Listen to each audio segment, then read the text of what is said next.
Who is the Morgan Yu? That's one of the questions you'll be answering, because when the game begins, you have no idea why you're on the space station, what people were doing to you, how you got there, what you need to do to get out of the situation. Hello, Morgan. Tough day, right? If I'm talking to myself, it must be.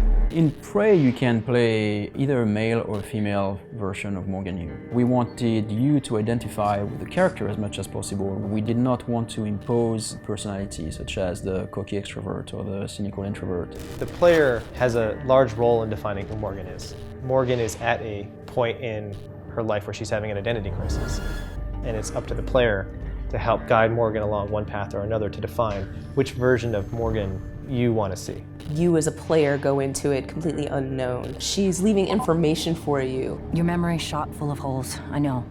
I'm sorry, but it's permanent. You're traveling through her life and discovering bits about her relationships with the other individuals who were on the station and how those relationships played out. Whenever you're ready, Morgan.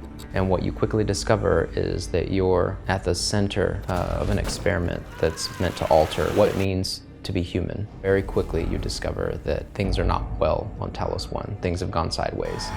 There's this species of alien called the Typhon that have overrun everything. Some of them are actually hunting you, and you'll have to use everything at your disposal. Your wits and your creativity as a player, the tools and weapons that you find laying around the station, and then possibly powers. One of the choices that you have to make is how much alien power you want to invest in. The more you do, the more the aliens are aware of you. There's an alien called Nightmare that has been designed to chase you, basically, to hunt you. He will appear more often. Also, the turrets will attack you because they will recognize you as an alien entity. Then there are other choices based on what you want to do with the characters of the space station. Some of them are going to ask you for favors. You can do them or not do them. You go.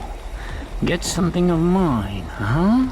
It will influence the way the game unravels, and also it will influence the endings. Breaking convention is in our blood. As you move through the space station, you'll find out that you have a history with a lot of the people that you meet that are still alive. A lot of the gadgets, objects, items that you discover, you had a role in even inventing them. But even more importantly, your brother, Alex Yu, is the CEO of TranStar. And a lot of things aboard the station are the way they are as a result of your relationship with him. Morgan's choices matter. How Morgan treats the people around her and what Morgan does to respond to the aliens invading the station matter. The way that I play Morgan Yu really depends on the day that I'm playing. There's so many different ways, and sometimes I want to approach the game from a different perspective than on other days. There's a lot of opportunities to either play as ethically as possible or perhaps as unethically. Just be yourself. All of these things contribute to different permutations of endgames that we have, so it matters that way. But it also matters how the other characters respond to you and how they treat you. And it's exactly what will define Morgan in the end. The only thing that matters is how you treat the people that are still alive.